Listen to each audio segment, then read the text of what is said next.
जितनी भी माताएं एकादशी का व्रत करती, बहुत ध्यान से सुनना आज की कथा को। शायद जिंदगी में मिली ना मिली, और ये कथा का रास्ता तो बहुत ध्यान से सुनना। ध्यान से निर्जल एकादशी है। स्कंद पुराण यहाँ तक कहती है कि इस कथा के चरित्र को जो श्रवण कर लेता है उसको 26 एकादशी करना भी नहीं पड़ती। इस एकादशी की केवल ये कथा सुनकर ही वो तर जाता है। बहुत ध्यान से सुनना इसको, कथा तो बड़े भाव से सुन लो इसको, है? बड़े प्रेम से। इसलिए सारी एकादशियों में निर्जला एकादशी की महत्वता शास्त्र प्रमाण करता है। महाराज निर्जला एकादशी का उद्यापन जो करा जाता है, उसका उद्यापन और प्रदोष का जो उद्यापन करा जाता है, इन दोनों का क्रम लगभग एक जैसा है। तो निर्जला पहुंचे है, और निर्जला ने जाकर भगवान नारायण से निवेदन करा। भगवान विष्णु ने पूछा, क्या बात है निर्जला, आज तुम खेलती हुई यहाँ पर आकर खड़ी हो गई, क्या हुआ, क्या है? क्या तुमको गौलोक धाम में आनंद की अनुभूति नहीं हो रही जो तुम वैकुंठ में आई?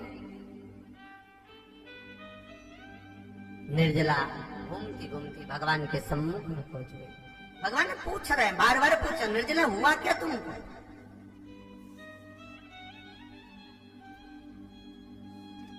निर्जला, एकादशी हुआ क्या है तुमको? क्या कारण है तुम्हारे यहाँ आने का, वैकुंठ पहुंचने का? बहुत ध्यान देना महाराज। शास्त्र कहता है सोमवार, मंगलवार, बुधवार, गुरुवार, शुक्रवार, शनिवार, ये देवता वो देवता सबके व्रत कर लो, सारे व्रत कर लो, पर ये व्रत आपको परमात्मा के धाम तक लेकर नहीं जा सकते, क्योंकि इनका जो पुण्य है वो मृत्यु लोक में आप थोड़ा सा भी गलत करते हैं तो पुण्य समाप्त हो जाता है। पर हिंदू धर्म के 3 व्रत ऐसे बता दिए जिन व्रतों का पुण्य समाप्त नहीं हुआ।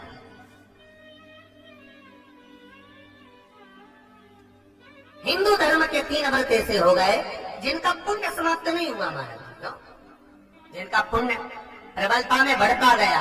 पहले नंबर पर एकादशी, दूसरे नंबर पर प्रदोष, और तीसरे नंबर पर शिवरात्रि। एकादशी भी 26 है तो प्रदोष भी जम के बोलते जाओ 26 है। शिवरात्रि केवल 12, केवल 12, और अगर अधिक मास की पड़ जावे तो ये 13, और अधिक की आए तो 13। तो यहाँ शास्त्र कह रहा है कि 3 व्रत हमारे यहाँ जिनका पुण्य समाप्त नहीं हुआ, जिनका पुण्य प्रबल हुआ, बड़ा। इसलिए आज भी माता एकादशी का व्रत करती है, और एकादशी का व्रत कर अगर कोई जीवात्मा को देते हैं, कोई मर भी गया तो उसको एकादशी का दान देते हैं। एकादशी का उसको दान दिया। महाराज निर्जला खड़ी, पूछा क्यों आई हो, क्या कारण?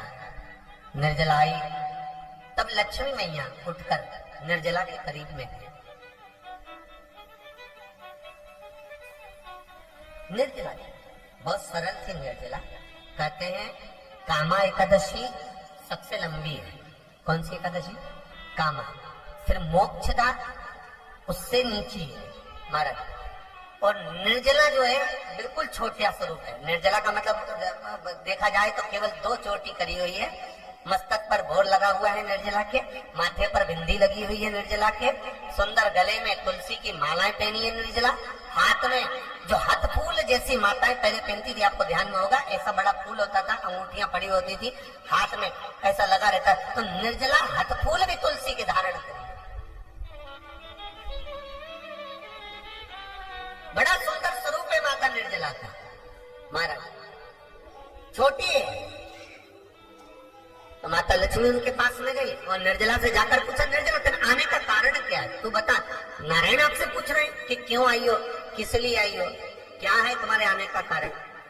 निर्जला ने कहा, मेरी विनती केवल इतनी सी है मां, कि मैं चाहती हूं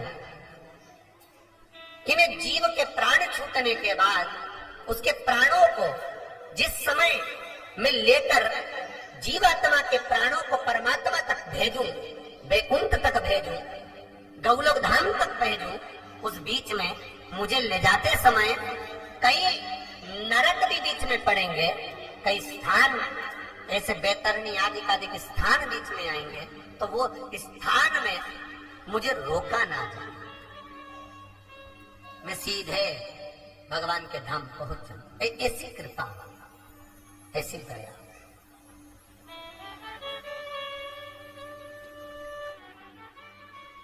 स्कंद पुराण यहाँ तक कहती है कि इस कथा के चरित्र को जो श्रवण कर लेता है उसको 26 एकादशी करना भी नहीं पड़ती। इस एकादशी की केवल ये कथा सुनकर ही वो तर जाता है। बहुत ध्यान से सुनना इसको कथा को। सबसे पहला नियम एकादशी व्रत का, सबसे पहला नियम है कि आप जिस दिन व्रत करो उसके एक दिन पहले भक्ति का संचार इस हृदय में करो। भक्ति का संचार इस हृदय में कर लीजिए। जिस दिन आप व्रत करो, जैसे एकादशी का व्रत कर रहे हो तो दशमी के दिन शाम का समय जब आवे, रात्रि जब होने लगे, शाम का समय आवे और रात्रि का आप जब भोजन ग्रहण करो तो उस भोजन में कोई ऐसा पदार्थ ग्रहण मत करिए जिस पदार्थ के कारण आपकी एकादशी बिगड़ जाए।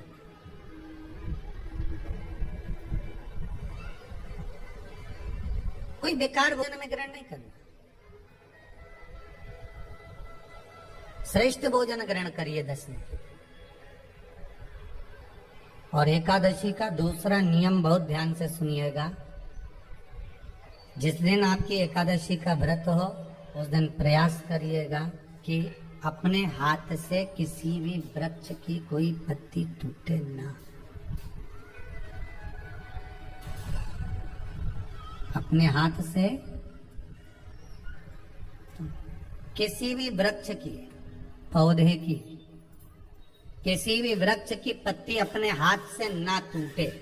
बहुत ध्यान दीजिएगा महाराज। एकादशी का ये दूसरा नियम है कि अपने हाथ से किसी पौधे की, किसी वृक्ष की, किसी डाली की कोई पत्ती टूटे ना, कोई पत्ती ना टूटे, इसका प्रयास करिए।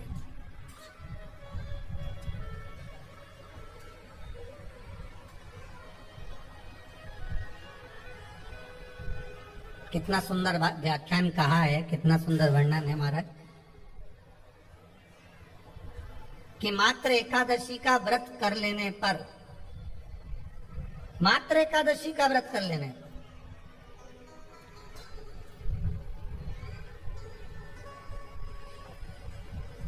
जो पूर्व में किया गया हमारा पाप कर्म है, हमने किसी जीव की हत्या करी है, हमने किसी को कष्ट प्रदान करा है, हमने किसी को अपशब्द कहा है, हमने किसी को ताने दिए, हमने किसी को आड़ा टेढ़ा कहा है, हमने किसी को गालियां दे दी है, मात्र एकादशी का व्रत ही कर लेने पर ये सारे जो दोष हैं वो समाप्त हो जाते हैं।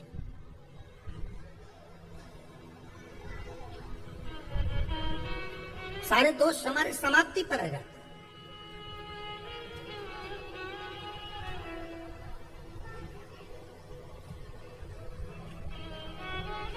अब एक विचार करिएगा थोड़ा सा अपने मन में, अपने चित्त में, अपनी वृत्ति में एक बात उतारिएगा। एक अपने मन में एक बात को उतार कर रखिएगा कि आप अपने पाप को, अपने पाप कर्म को जिस दिन क्षीण करने वाले हो, समाप्त करने वाले हो, अपने पाप को आप जिस दिन समाप्ति पर लेकर जा रहे हो, तो उसके एक दिन पहले आपको प्रसन्नता होना चाहिए कि नहीं होना चाहिए कि कल मेरा पाप कटने वाला है, कल मेरा पाप समाप्त होने वाला है, जो मैंने पाप कर्म करा है वो समाप्त होगा, जो मैंने पाप कर्म करा है वो कल समाप्त हो जाएगा। तो एक दिन पहले आपके चेहरे पर प्रसन्नता हो कि ना हो?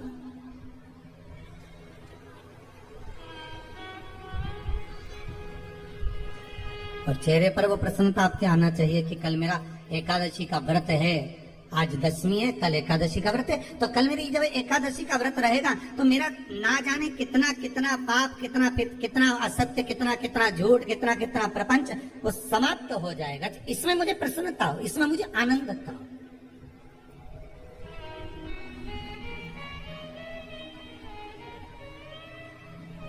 तो क्या कहा गया कि प्रयास करिएगा कि एकादशी के दिन कोई वृक्ष की, कोई डाली की, कोई कौपल की कोई पत्ती ना तोड़ी जाए। क्यों? तो कहा अगर उस पत्ती को हम तोड़ देते हैं, वृक्ष की पत्ती को या क्यारे में लगी हुई कोई डाली की पत्ती को हम तोड़ देते हैं, तो एकादशी का पुण्य फल प्राप्त नहीं होता। एकादशी का कोई फल हमारे खाते में नहीं जाता, पुण्य फल प्राप्त। अब फिर भले तुम चाहे तुमने मोरधन खाया हो, चाहे तुमने फिर चिप्स खाई हो, चाहे तुमने फिर व्रत का कितना ही सामान खा गए और तुमने सोचा कि आज मेरी एकादशी है, तो फिर उसका कोई फल प्राप्त नहीं है, उसका कोई सुख प्राप्त नहीं है, फिर उसका कोई आनंद प्राप्त नहीं है आपको, तो उसमें कोई आनंद की अनुभूति आपको नहीं मिल रही। तो याद रखिए, गौदान और एकादशी, श्रीमद वल्लभाचार्य जी ने मायावत का खंडन करा था जगन्नाथपुरी में, और श्रीमद वल्लभाचार्य जी ने कहा था एकादशी मरने के बाद मत दो, एकादशी जीते जी दो। कहा था कि नहीं कहा था? जीते जी दान करिए। इसलिए जगदीश में, जगन्नाथपुरी में एकादशी उल्टी लटकी हुई है। करें अपने दर्शन, जगदीश में एकादशी को उल्टा लटकाया। क्यों? क्योंकि वल्लभ ने कहा कि एकादशी जीते जी दो। कई पंडितों कहते हैं तुम्हारे दादाजी मर गए, जब 12वें का दिन होता है ना, तो पंडित जी संकल्प छुड़ाते हैं, देव एकादशी। बड़े बेटे ने 5 दे दी, छोटी बहू ने 3 दे दी, उसने 2 दे दी, उसने 2 दे दी, तो क्या तुम्हारे दादाजी भिखारी थे जो तुम्हारी एकादशी लेकर जाएंगे? और तुम कौन होते हो दादाजी को एकादशी देने वाले? तुमने कौन सा इतने पुण्य कर लिए जो तुमने एकादशी दे दी? एकादशी के दान की महत्वता श्रीमद वल्लभाचार्य जी ने कहा कि कोई व्यक्ति अगर खटिया पर सड़ रहा है, पलंग पर तड़प रहा है, हॉस्पिटल में पड़ा हुआ है, तो निवेदन है कि उसको देखने जाओ तो अपनी करी हुई एकादशी में से 2 एकादशी का दान उसको तुरंत दे दो। क्यों? तो जिससे उसको मोक्ष मिल जाए, मरने के बाद नहीं। क्योंकि मरने के बाद तो वो 10वें के दिन, गरुड़ पुराण में लिखा है 10 दिन तक जीवात्मा घर की अटारी पे रहती है। कितने दिन? 10 दिन। 10 दिन के बाद जीवात्मा चली जाती है। कहाँ जाती है? उसको जहाँ जाना है। 3 दिन में उसको भोग भोगना पड़ता है जीवात्मा को। 3 दिन नरक का भोग भोगती है, उसके बाद स्वर्ग का भोग भोगती है। 18 दिन में ये प्रोसेस पूरी हो जाती है। कितने दिन? 18 दिन। 18 दिन के बाद में उस जीवात्मा को धान के खेत में पटका जाता है। किसके खेत में? धान के, चावल के खेत में। इसलिए कहते हैं एकादशी के दिन चावल मत खाओ। कहते कि नहीं कहते? और क्या कहते हैं? द्वादशी के दिन चावल खाना जरूरी है। एकादशी का पालना करना है तो द्वादशी को चावल का 1 गिलास खाओ, तब द्वादशी को चावल खाओगे तो एकादशी लगेगी। चावल नहीं खाओगे तो एकादशी नहीं लगेगी। द्वादशी को चावल खाना जरूरी है। क्यों कहते हैं? क्योंकि धान के खेत में जीव को छोड़ा जाता है, उस धान के खेत में, चावल के खेत में जीवात्मा रहती है। उसको चिड़िया खाती है तो चिड़िया के रूप में जन्म लेता है, मनुष्य खाता है तो मनुष्य के रूप में जन्म लेता है। इसलिए एकादशी के दिन चावल नहीं खाया जाता, क्योंकि एकादशी के दिन हम चावल खाएंगे तो जीव हत्या का दोष लग जाएगा। फिर कब खाना है? द्वादशी के दिन। द्वादशी के दिन क्यों खाया जाता है? क्योंकि हम एकादशी के व्रत करे रहते हैं, और पहला घासा जब चावल का खाते हैं तो अपनी करी हुई एकादशी का पुण्य जितने जीव हमारे मुंह में जाते हैं उनको उसका पुण्य मिल जाता है, और उनका फिर जन्म नहीं होता, वो तर जाते हैं, उनको एकादशी का भाग मिल जाता है। इसलिए कहते हैं एकादशी को चावल मत खाओ, पर द्वादशी को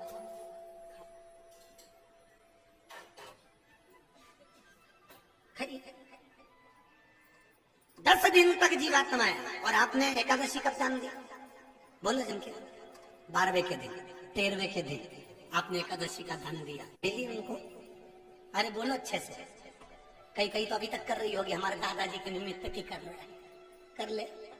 फिर वही वाली बात आ गई, गुलाब के फूल में पानी जारी है। एकादशी के दिन शंकर भगवान को चावल का दाना चढ़ाना चाहिए कि नहीं चाहिए?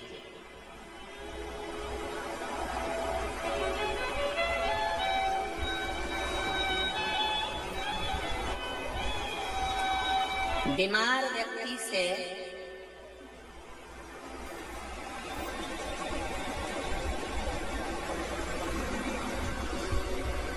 कोई बीमार व्यक्ति है, बहुत रोगीला, उसको बहुत रोग है, शुगर है, बीपी है, थायराइड है, सब कुछ है उसको।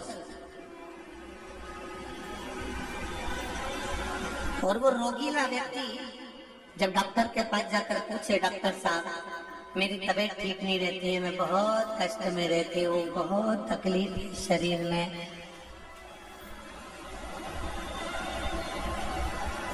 और अभी सावन का महीने का व्रत आ रहा है डॉक्टर साहब, 1 महीना में व्रत करती थी पहले, करूं कि नहीं करूं? तो डॉक्टर साहब क्या बोलेंगे? बोलते जाओ जरा जम के। डॉक्टर बोलेगा कि अब व्रत मत करो। डॉक्टर एक बात कहेंगे, शरीर स्वस्थ रखना है, व्रत बाद में हो जाएगा, अगले वर्ष कर लेना, पर अभी शरीर को सही रखने के लिए दोनों समय अच्छे पेट भरकर सात्विक भोजन करो और अपने शरीर को ठीक करो। सात्विक भोजन अपने शरीर को, व्रत बाद में भी हो जाए, अगले वर्ष हो जाए।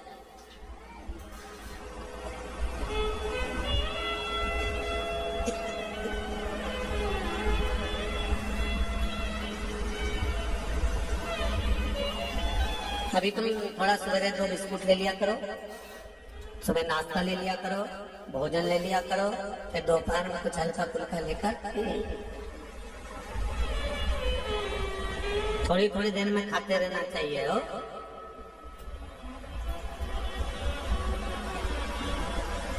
थोड़ा थोड़ा खाओ, थोड़ी थोड़ी देर में खाओ, एक साथ सुरसा जैसे मत निपटा जाए, थोड़ा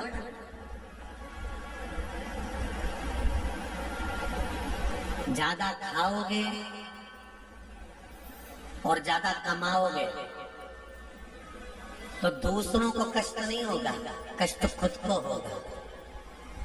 ज्यादा खाओगे अपाच्य हो जाएगा, रात की नींद उड़ जाएगी, शरीर में अच्छा नहीं लगेगा। ज्यादा कमाओगे, रात की नींद उड़ जाएगी, दुनिया की दृष्टि तुम पर पड़ जाएगी और तुम्हारी रात के नीचे।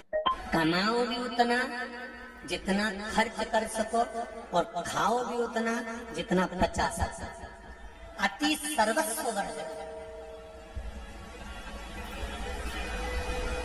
डॉक्टर कहेंगे ये तुम्हारा व्रत जो है ना अगले साल कर लेना, इस साल मत करिए, इस साल तो आराम से भोजन वोजन करो, तुम लोग बढ़िया प्रेम से खाओ पिए। तो उसी तरह किसी ने पूछा कि चावल का दाना एकादशी पर भगवान शंकर को चढ़ा सकते, चावल का दाना शंकर जी को चढ़ाते क्यों है, पहले तो वो समझ लो। बेलपत्री का तो महत्व आपको बार बार बताया कि बेलपत्री शिव जी को क्यों चढ़ाई जाती है, कहीं रोग के लिए, कहीं बीमारी के लिए, कहीं किस कार्य के लिए, कहीं कोई कार्य के लिए, कहीं कोई कार्य के लिए। चावल का दाना अगर हम शंकर भगवान को चढ़ाना तो क्यों चढ़ा रहे हैं, उसका कारण क्या है? चावल का दाना शिव को चढ़ाने का केवल एक कारण रहता है कि चावल को अक्षत कहते हैं।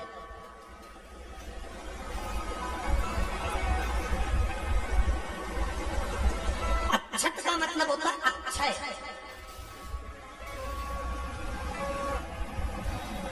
उसका मतलब क्या होता है? अक्षय, जिसका कभी क्षय ना हो। जब हम भगवान शंकर को चावल का दाना चढ़ाते, जैसे बहुत ध्यान दीजिएगा महाराज, बहुत समझने वाली बात है, बहुत ध्यान से।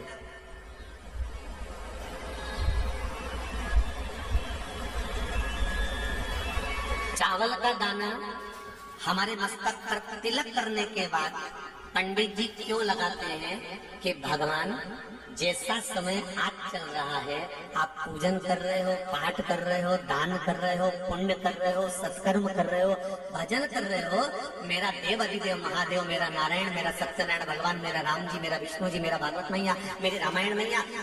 ब्राह्मण मस्तक पर तिलक लगाने के बाद चावल इसलिए लगाता है कि जैसा समय आज चल रहा है, भगवान तुमको ऐसा ही समय बनाकर रखे और तो ऐसे ही 4 चांद लगाते रहो, दान पुण्य संकीर्तन करते रहो, इसलिए मस्तक पर चावल का दाना लगाया है।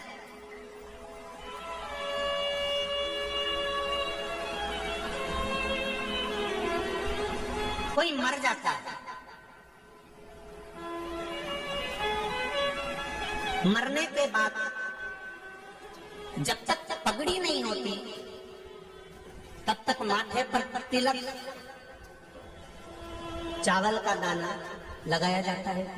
जम के बोलो जरा, नहीं लगाते। किसी पंडित जी से पूछो, ब्राह्मण देवता से पूछो, ब्राह्मण देवता ये कोई मर गया, और हमारा तो नियम है कि हम सिर पे तिलक लगाते हैं, चावल लगाते हैं, या पंडित जी से हम तिलक लगवाते हैं, मंदिर जाते हैं तो मंदिर में जाके तिलक लगवा के हम चावल का दाना लगवाते हैं। क्यों नहीं लगाते? उसका कारण क्या है? जब किसी के मरने के बाद 10 दिन तक 12 दिन तक मस्तक पर तिलक क्यों नहीं लगाया जाता? 10-12 दिन तक माथे पर तिलक या चावल क्यों नहीं लगाया जाता? उसका कारण है कि ये जो समय आया है, तुम्हारे यहाँ जो गमी हुई है, तुम्हारे यहाँ कोई मर गया है, तुम्हारे यहाँ किसी के प्राण छूट गए हैं, तो ब्राह्मण इसलिए तिलक नहीं लगाता आपको, इसलिए चावल का दाना नहीं लगाता कि ऐसा दिन भगवान को अपना लाए। इसको अमर ना करे, इसको अक्षय ना करे, इसको प्रबल ना करे। और जब चावल का दाना, तो यहाँ शिव महापुराण की कथा करें, चावल का दाना हम शिव जी को क्यों चढ़ाते हैं, भगवान को क्यों समर्पित करते हैं, भगवान की पूजन में अक्षत क्यों समर्पित करते हैं, चावल क्यों समर्पित करते हैं, उसका कारण क्या है? तो कहा आज मैंने जब चावल का दाना आपको समर्पित करा है, जिस भाव से, जिस विश्वास से, जिस श्रद्धा से, जिस मन से मैं आपको रिझा रही हूँ, हे भोलेनाथ मेरी ये मनोकामना पूर्ण कर, इसको अक्षय कर देना, इसको अमर कर देना, बस इतनी कृपा आप कर। अब किसी ने पूछा एकादशी के दिन चावल चढ़ाए कि नहीं चढ़ाए, तो यहाँ तो सीधी सीधी बात है, बीमारी देखकर थोड़ी ना आती है कि नवरात्र चल रहा है कि सावन का सोमवार चल रहा है। बीमारी तो बीमारी। तुम चावल मत खाओ। तिरुपति कौन कौन गया? हाथ उठाओ। ठीक है। जगन्नाथ जी कौन कौन गया? हाथ उठाओ। हाँ ठीक है। द्वारका जी कौन कौन गया? हाथ उठाओ। ठीक है। बद्रीनाथ कौन कौन गया? हाथ उठाओ। ठीक है। एकादशी के दिन कभी तुम बद्रीनाथ चले जाओ, एकादशी के दिन तुम द्वारका चले जाओ, एकादशी के दिन तुम तिरुपति चले जाओ, एकादशी के दिन तुम जगन्नाथ चले जाओ, एकादशी के दिन तुम्हारी मर्जी पड़े भगवान के किसी धाम में चले जाओ और भगवान को भोग लगाओ और उनकी थाली को झांक कर देखना, उसमें चावल जरूर मिलेगा। उसमें ऐसा नहीं है कि चावल नहीं मिलेगा। बद्री नारायण में भगवान को चावल का भोग लगा हुआ मिलेगा, द्वारका में चावल का भोग लगा हुआ मिलेगा, आपको जगन्नाथ में चावल का भोग लगा हुआ मिलेगा, तिरुपति में मिलेगा, द्वारकाधीश में मिलेगा, नाथू द्वारा में मिलेगा, सांवरिया सेठ में मिलेगा, काकरोली जी में मिलेगा। आप जहाँ जाओगे वहां पर एकादशी के दिन भगवान को चावल आएगा, क्योंकि भगवान के लिए परहेज नहीं है। जो काम में डूबा हुआ है, जो आसक्ति में डूबा हुआ है, जो लोभ में डूबा हुआ है, जो वासनाओं में डूबा हुआ है, जो तृष्णा में डूबा हुआ है, और जो माता के गर्भ से जन्म लिया, एकादशी के दिन चावल उसको नहीं खाना। बहुत सुंदर संवाद है, ध्यान दीजिएगा। जिसके घर में कमाने वाले 2-4 हैं, पैसा तो आ रहा है और घर में टिक नहीं रहा, डॉक्टर में, पुलिस में, एक्सीडेंट आदि में, कहीं गलत जगह पर व्यसन में अगर पैसा जा रहा है, जुए में, मांसाहार, मदिरा पान, या कहीं आया पैसा आने में कमी नहीं, आ रहा है पर टिक नहीं रहा, रुक नहीं रहा।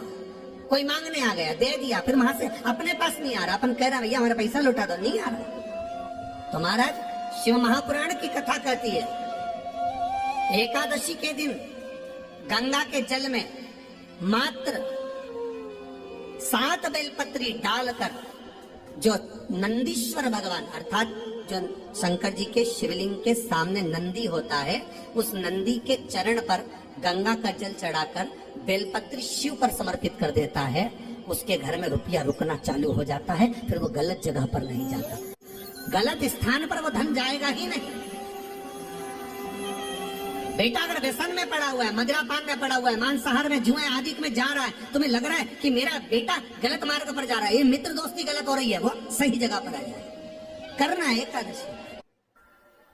और जब जब दुख आए, जब जब तकलीफ आए, तब एक बेलपत्र, एक दुर्वा, एक चावल का दाना, श्री शिवाय नमस्तुभ्यम का 108 बार जाप घर में बैठकर करना।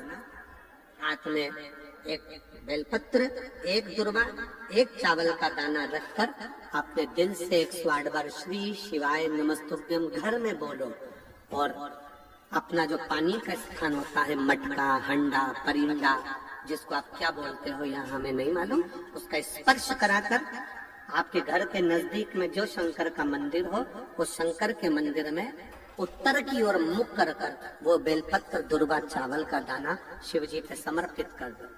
अगर लगातार 20 दिन भी आपने रोज प्रतिदिन अगर समर्पित करा है तो 21वां दिन आपका जो भी दुख है वो धीरे धीरे कटना प्रारंभ हो ही जाए। निश्चित शिव पर भरोसा कर। संसार के लोगों पर किया हुआ भरोसा एक दिन टूट जाता है, पर भगवान पर किया हुआ भरोसा कभी नहीं।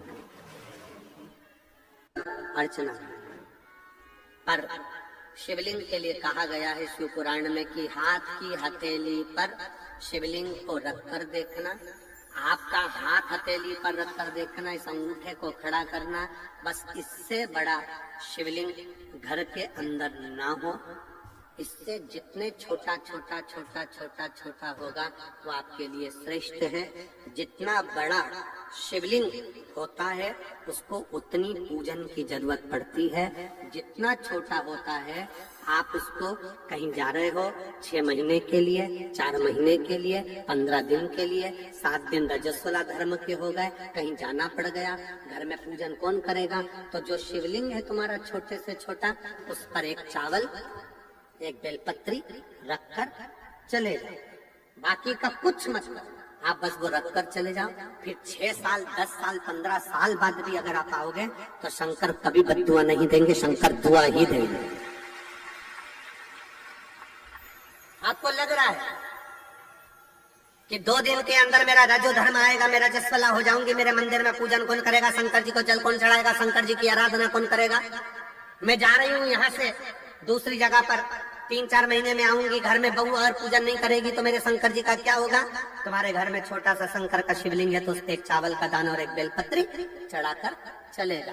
फिर कोई हाथ भी ना लगाए चलेगा, कोई नहलाए तो ठीक, नी नहलाए तो ठीक, पूजन करे तो ठीक, नी करे तो ठीक, दिया जलाए तो ठीक, अगरबत्ती लगाए तो ठीक, नी लगाए तो ठीक, वो कभी बद्दुआ नहीं देता। शंकर घर का बाप है, वो हमेशा दुआ ही देता।